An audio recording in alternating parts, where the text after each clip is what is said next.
Hello and welcome to this session. This is Professor Farhat, in which we will discuss deduction for casualty and theft losses. This topic is personal in nature. Why? Because we're looking at losses on personal use property. What are personal use property? Using your personal car to go to the grocery, go on vacation, commute to your job, your personal furniture at home, your refrigerator. Those are personal property. Any losses on personal use property are generally not deductible.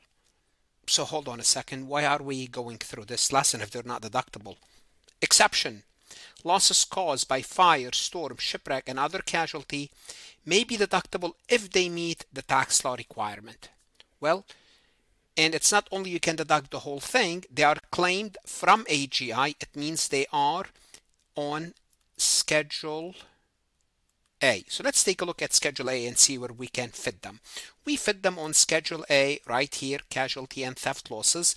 But notice here they have to be in a federally declared disaster area, federally or state for that matter, because they did change the law, federally or state. So, and we're looking at here, personal. Let me just write it down because I have to differentiate personal from business from income producing. We're looking at personal use items. So we take them here, we add them to our itemized deduction, and hopefully if all the itemized deduction, remember, has to be greater than the standard deduction. And where do we find the standard deduction? Depending on the year. For example, the year 2025, if you are single, the government gives you $15,750. So to take advantage of the standard of the itemized deduction, this number here has to be above the standard deduction. Again, if you're single, 2025, $15,750. This number will change every year. 2026 will have a different number. So the personal use losses, first they have to be taken on Schedule A, subject to a per event reduction in AGI floor. They're subject to another floor, which we will see later. Now here's what you need to know. Personal casualty losses are deductible only attributable to federally or qualifying state declared disaster area.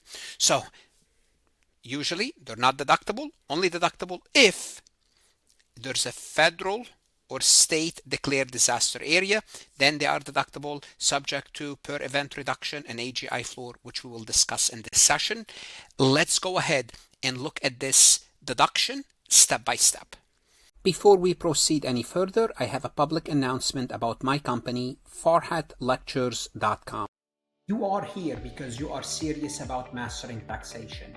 Whether you are taking a tax course, studying for the CPA exam, or enrolled agent, tax feels overwhelming, not because it's impossible, but because it's dense, detailed, and often taught at a pace that doesn't match the way you learn. The rules can feel disconnected, and the logic isn't always explained clearly. At Farhat Lectures, we slow it down.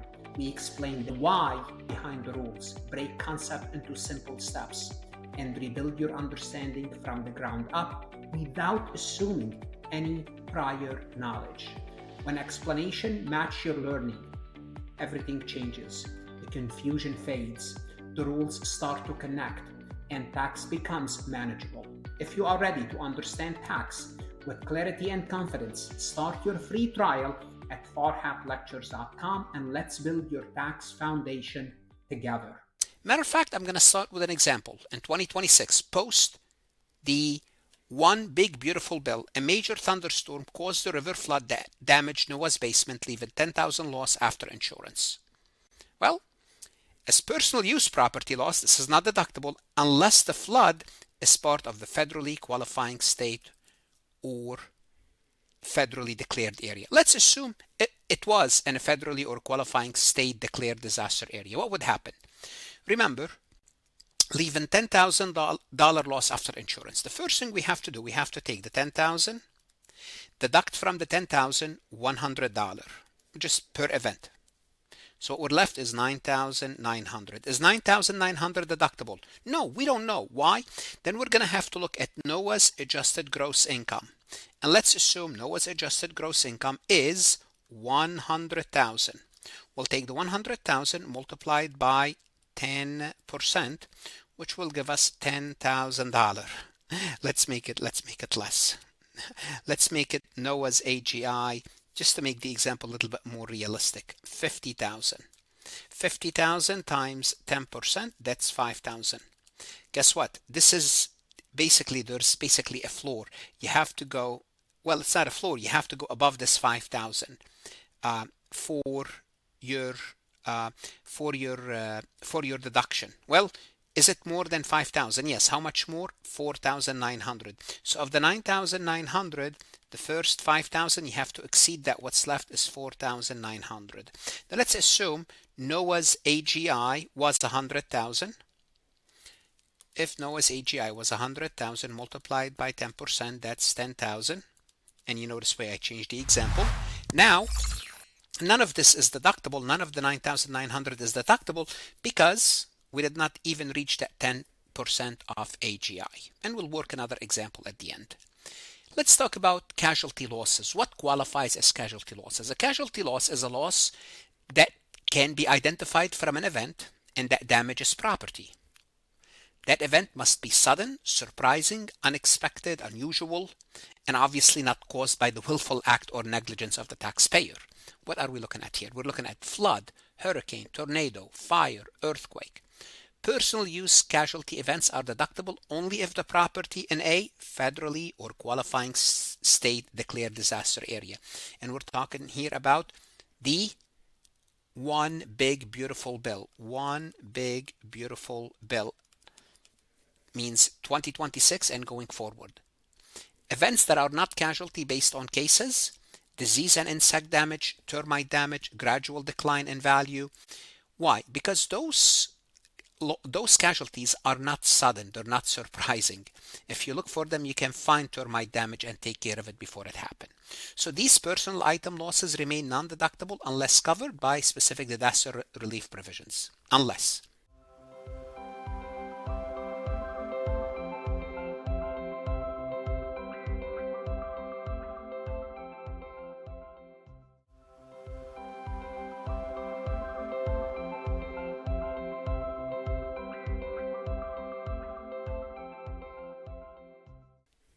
How about theft? What is a theft? Theft is actual theft, larceny, embezzlement, robbery. If you misplace something, if you lost something because of negligence or you misplaced it, that's not theft. Now, when can you take the deduction for a theft? The theft is the year of discovery. So once you determine that there was a theft, then you can take that theft. Remember, it has to be in what area? Federally or state emergency declared area, federally disaster area. Casualty loss, you can take it year of the loss occurs. So personal theft losses like your jewelry, wallet was stolen are generally not deductible after OBBBA unless part of a qualifying disaster event covered by specific relief rules. If insurance is expected to fully cover the loss, if you expect the insurance to, for example, your jewelry was stolen and it's insured, then don't take the deduction. Why? Because you're going to have to go back and include that in income when you receive it. So, but if insurance does not fully reimburse, a deduction may be claimed for the uncompensated portion. So if 10,000 jewelry was stolen, if you expect 10,000 from the insurance, you should not be deducting anything. If you expect of the 10,000, they would replace 80%, 8,000. What's left is 2,000. Again, I want to go back and remind you, it has to be a disaster area declared by the president or qualifying state, and sometime those theft and casualty loss, and especially casualty losses, may be claimed elected in the preceding year to accelerate the relief. If it's in a disaster area, they would say, let's assume, for the sake of illustration, 2028, there was a hurricane and you incurred some losses. Well, if that's the case, you file your taxes in the year 2029. What they're saying is when you file your taxes in 2028, you can include that in 2028, given that the government allow you to do that. So under certain circumstances, they want to give you the relief immediately. Now, what's the amount of the loss? How do we compute the loss? Again, we'll keep working with personal use property. And the reason I keep saying personal use property, here's why. Because in the next recording, we will be dealing with income producing property. And income producing property, they go on line 16 under other itemized deductions. So I just want to make sure I clarify this, because I want to make sure I clarify personal from income producing. So it applies to personal use property in federally or qualifying state declared disaster area. The loss before any limitation is what? You mean the loss before, because you have the 10% limitation, is the lesser of the adjusted basis or the fair market value before minus the fair market value after, obviously reduced by any insurance or other reimbursement, including amount that could have been claimed. And you did not claim it, but you could have claimed it, therefore you would lose. So remember, there's also a $100 reduction per disaster event, and you have to exceed 10% of AGI.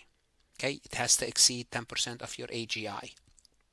Certain specifically designated qualified disaster losses may use the 500 floor and remove the 10% AGI. So sometime the government will give you exceptions. That's perfectly fine. Let's take a look at this example. In 20X8, post one big beautiful bill. Sarah was in a car accident. Her car used for personal purpose. Fair market value 32, adjusted basis of 16. Unfortunately, the car was completely destroyed. Sarah's received insurance of $10,000. Her AGI amounted to $40,000. What would be Sarah's casualty loss deduction considering any limitation? And the answer for her deduction is, you guessed it, 0. It's a personal use. It's not federally or qualifying state declared disaster area. That's it. Very simple. The answer is 0. How about if it was federally or qualifying state declared disaster area? Well, first we'll have to choose between the lower of the basis and the reduction in fair market value. The basis is 16 and the reduction is 32,000. It went from 32,000 to 0. That's 32,000. It was completely destroyed. Then we'll take the lower of these two and deduct any insurance. Insurance was 10,000. What we're left is 6,000. We're going to take the 6,000, deduct $100 of the 6,000. What we're left with is 5,900. Then we'll take AGI multiplied by 10% will give us a floor of 4,000. Her deduction is 5,900, but the only amount that we can deduct is the amount in excess of the 4,000, which is 1,900. If this number here, the 5,900, was below 4,000, let's assume we find out it's, after we did the computation, 3,800, then none of it is deductible because it's less than 4,000. You have to go over the threshold. 1,900 is deductible only if that car accident is in a federally or qualifying state declared disaster area. How about if we have personal casualty gains? How does it work? What's a personal casualty gain? You got into a car accident. The insurance company would reimburse you for more than the basis of the car. Then technically you have a gain. So the insurance proceeds exceeds your adjusted basis. You're overinsured. So personal casualty losses that are not tied to the federally disaster may offset personal casualty gain, even though standalone losses would otherwise be non-deductible. So here's what's going to happen here. If you happen to have a gain, why would you have a gain? Again, you're overinsured. Now, the personal casualty losses, even though they're not tied to a declared disaster, will offset those gains. So if you have 10,000 in gains and losses of that are not declared federally declared disaster area, losses of 3,000, you can deduct. You can deduct until you remove the gain, but you still have 7,000 of gain. But though in the absence of the gain, those 3,000 cannot be used. So all net personal casualty and theft losses, gains and losses for the year, you net the personal casualty, theft, and losses. If the net result is a gain, you will treat the net gain as a capital gain, and you will take it to the capital gain netting process, which we'll cover in another recording when we cover the capital gains, capital losses. If the net is a loss, Well, the net loss is deductible only if it arises from the federally or qualifying state declared disaster area, subject to the $100 per event reduction. As I showed you earlier, the 5,000, the 6,000 became 5,900. We reduce it by 100. Again, this number is given by the government. Could it change in the future? Sure. It could be 500, it could be 1,000, it could be removed. But you need to know that there's a $100 per event reduction, and the amount will have to exceed 10% of your AGI. And this rule now is permanent under the One Big Beautiful Bill. So this is permanent until you do what? Until the law changes. Could be in 2035. I don't know. So net personal casualty losses not tied to qualifying disaster are just non-deductible. Let's take a look at this multiple choice question from farhatlectures.com. Michael's car was severely damaged in a car accident that was not his fault. His loss was $12,000 and he received insurance payment of $9,000 for the damages. Ignoring AGI limitation, what amount of casualty loss can Michael claim on his tax return? And the answer is 0. This is a personal use car. There is no mention of a disaster area, federally declared disaster area. Therefore, the loss is 0. It should take you a second to answer a question like this on the CPA exam or the enrolled agent exam. If you're studying for those, I would recommend you go to Farhat Lectures. For example, if you're taking this quiz online, you can ask the AI to explain the topic, explain the correct and incorrect answers. And if you really want to test yourself again, you can ask the AI to create a similar MCQ for you. Go to Farhat Lectures. That's the best thing you can do. That's what you should do now. Invest in yourself. Best of luck and God bless.